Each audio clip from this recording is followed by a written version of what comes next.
Hola, mi nombre es Yasmín Meléndez y esta es la materia de Psicología de la Personalidad. El tema a abordar hoy es aportes de la Escuela Humanista al estudio de la personalidad.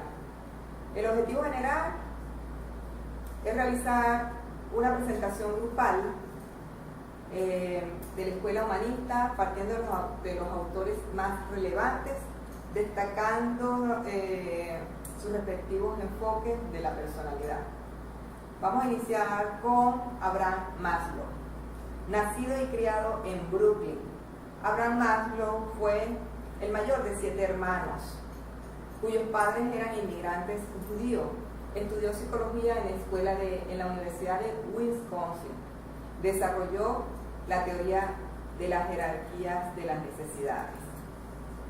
Maslow propone esta teoría, la cual trata de una jerarquía de las necesidades y factores que motiva a las personas.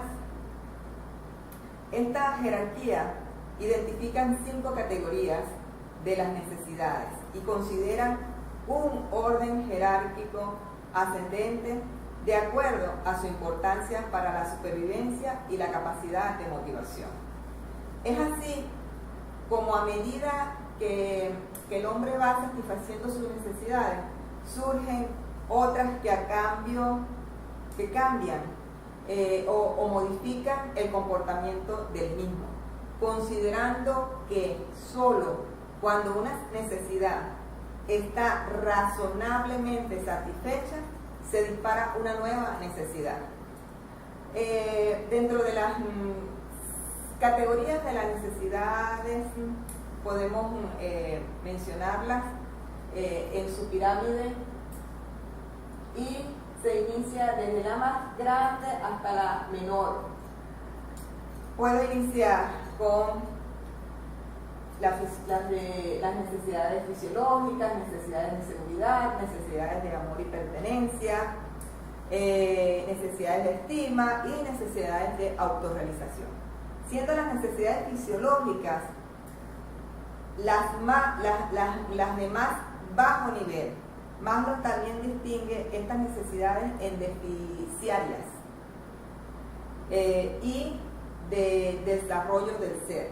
La diferencia entre deficitarias y desarrollo del ser es que entre una y otra se debe a que las deficitarias se refieren a una carencia, mientras que las de desarrollo del ser hacen referencia al quehacer del individuo. ¿Okay? Voy a describirles ahora cada una de ellas. Las necesidades fisiológicas, iniciando en este caso desde el primer escalón o el escalón más grande, son de origen biológico y refieren a la supervivencia del hombre, considerando necesidades básicas que incluyen cosas como necesidad de respirar, de beber agua, de dormir, comer, de sexo, de refugio. Continuando, subimos a las necesidades de seguridad. Cuando las necesidades fisiológicas están en su gran parte satisfechas, surge un segundo escalón de necesidad que se orienta a la seguridad personal, el orden, la estabilidad y la protección. Aquí se encuentran cosas como seguridad física, seguridad en el empleo, de ingresos, de recursos, seguridad familiar, de salud y contra el crimen de la propiedad personal. Seguimos con las necesidades de amor, afecto y pertenencia. Cuando las necesidades anteriores están medianamente satisfechas, la siguiente clase de necesidad contiene amor, afecto y la pertenencia o afiliación a un grupo social y buscan superar los sentimientos de soledad y alineación. Estas necesidades se presentan continuamente en la vida diaria, cuando el ser humano muestra deseos de casarse, de tener una familia, de ser parte de la comunidad, miembros de una iglesia o asistir a un club social. Subiendo, nos conseguimos con Siguiente escalón, la necesidad de estima, necesidades de estima. Cuando las primeras necesidades, las tres primeras necesidades están medianamente satisfechas, surge la necesidad de estima, que refiere a la autoestima, el reconocimiento hacia la persona, el logro particular, el respeto hacia los demás. Al satisfacer estas necesidades, las personas tienden a sentirse seguras de sí mismas y valiosas dentro de una sociedad. Cuando estas necesidades no son satisfechas, las personas se sienten inferiores y sin valor.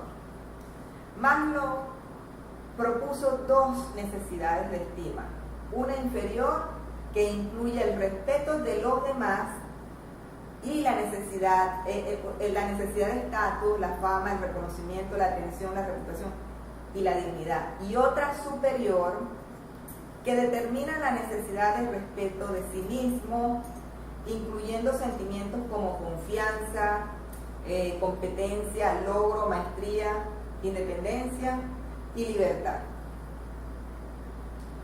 Continuando, llegamos a las necesidades de autorrealización. Son las más elevadas, encontrándose en la cima de la jerarquía. ¿Okay? Responden a la necesidad de una persona para hacer y hacer lo que la persona nació para hacer. Es decir, es el cumplimiento del potencial personal a través de una actividad específica. De esta forma, una persona que está inspirada para la música debe hacer música.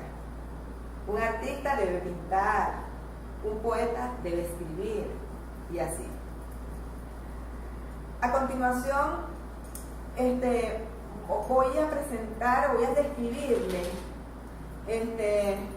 otras necesidades que Maslow también describe y que las identificó en tres categorías de necesidades, lo que dio origen a una rectificación de las jerarquías de las necesidades. Están las necesidades estéticas, estas no son universales, pero al menos ciertos grupos de personas en todas las culturas pertenecen y están motivadas por las necesidades de la belleza exterior, de experiencias estéticas gratificantes. Están las necesidades cognitivas. Estas están asociadas al deseo de conocer, que posee la mayoría de las personas, como resolver misterios, ser curioso, investigar actividades de diversas formas. Estas fueron llamadas actividades cognitivas. Destacando este tipo de necesidades es muy importante para adaptarse a las 5 necesidades antes descritas. Las necesidades de autotrascendencia hacen referencia a promover una causa más allá de sí mismo y experimentar una comunión fuera de los límites del yo. Esto puede significar el servicio hacia otras personas o grupos, el perseguir un ideal o una causa de fe religiosa, la búsqueda de la ciencia o la unión con lo divino. ¿Okay? Entonces, con esto puedo concluir diciendo que esta teoría se aplica mucho al área educacional. ¿Ves? Y es necesario destacar que esta teoría forma parte del paradigma educativo humanista, para el cual el logro máximo de autorrealización en los estudiantes en todos los aspectos de la personalidad es fundamental, procurando proporcionar una educación con formación y crecimiento personal. O sea, se debe tener en cuenta además que para tener que un alumno pueda llegar a la autorrealización se requiere que las otras necesidades estén cubiertas, lo que se plantea como una dificultad para las aulas en los niños, en que los niños no han satisfecho necesidades de tipo fisiológicas, de seguridad o de amor, de pertenencia y de estima. Por ello, las formas en que se abordan la satisfacción de estas necesidades también se torna como un desafío para las instituciones educativas y el sistema escolar en general, considerando las carencias como por ejemplo el hambre, la inseguridad, el sentido de indefensión, la falta de constitución de la familia, entre otras problemáticas, están muy presentes en la vida de muchos alumnos, sobre todo en los que provienen de contextos más vulnerables y por ende afectan su educación y la búsqueda de su autorrealización.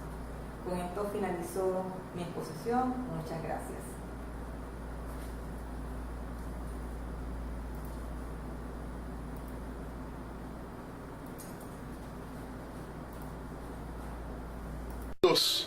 Mi nombre es Ángel Rodríguez y voy a continuar con la exposición de la compañera Yasmín, que tocó los aportes de Abraham Maslow. Rápidamente avanzo con el tema, motivado al tiempo. Voy a hablar un poco de los aportes de Carl Rogers, de Viktor Frankl, alguna conclusión y las referencias bibliográficas que sirven de soporte para el tema. Brevemente, ¿quién era Carl Rogers? Bueno, nació en Chicago en 1902, fue profesor de varias universidades y murió en el año 1987. Sus aportes se pueden calificar de significativos en función de la psicología humanista. Brevemente, voy a conversar un poco sobre la teoría centrada en la persona. Él basó su teoría de la personalidad en el self, o sea, en sí mismo, como núcleo de este estudio, el cual influía de alguna manera en el autoconocimiento, en la autoobservación, y ambas, según él, se daban por medio de experiencias, considerando también la parte de las expresiones de afecto, consideración y la congruencia. Ahí también se tomaba en cuenta la admiración y la aceptación. En cuanto a la incongruencia, también se puede tocar que la persona se puede volver ansiosa y tener fantasías psicóticas. Y por otro lado, reconocía la existencia del inconsciente, pero como una guía de la conducta. El enfoque centrado en la persona, confianza en el cliente, se basaba en el presupuesto axiológico, o sea, en los valores como arma terapéutica, y esta era descrita por Rogers como terapia no directiva, la cual se encaminaba hacia la autorrealización. Por otra parte, el enfoque centrado en la persona, repito nuevamente, se basaba en el self, o sea, la imagen consciente de sí mismo, buscando de alguna manera armonía o el conflicto según la adaptación o no de la persona al medio ambiente. Por otra parte, se buscaba la experiencia, la sabiduría y la parte organística. Hay un libro muy interesante de Rogers que se llama El proceso de convertirse en persona, su experiencia terapéutica, que es muy interesante y complementa toda la información suministrada en este tema. ¿Cuál era el objetivo de la terapia rogeriana? Por una parte, crear un clima propicio que facilitara la emergencia del ser de manera más congruente con la experiencia de vida. El medio, crear condiciones adecuadas para el crecimiento y desarrollo de la persona, impulsar el crecimiento, enfatizar más lo efectivo que lo intelectual, dar importancia al presente, al aquí y a la ahora, emplear la relación terapéutica como experiencia de crecimiento, y las actitudes que debía tener, según él, el terapeuta, era consideración positiva e incondicional, empatía y congruencia. En la evolución del pensamiento rogeriano se habla del periodo de la no directividad o no, basado en la influencia de la terapia relacional pasiva, rigor científico, indicaciones metodológicas y tecnicismo. Por otra parte, periodo de la terapia centrada en el cliente, postura fenomenológica de gran confianza en las potencialidades del cliente, mayor importancia de este que el del terapeuta. Y por último, el periodo del existencialismo, insistencia sobre el elemento subjetivo de la relación, fuertemente influenciada por el filósofo Kierkegaard y Buber. acentuación de las actitudes del terapeuta y desvalorización de la técnica por otra parte.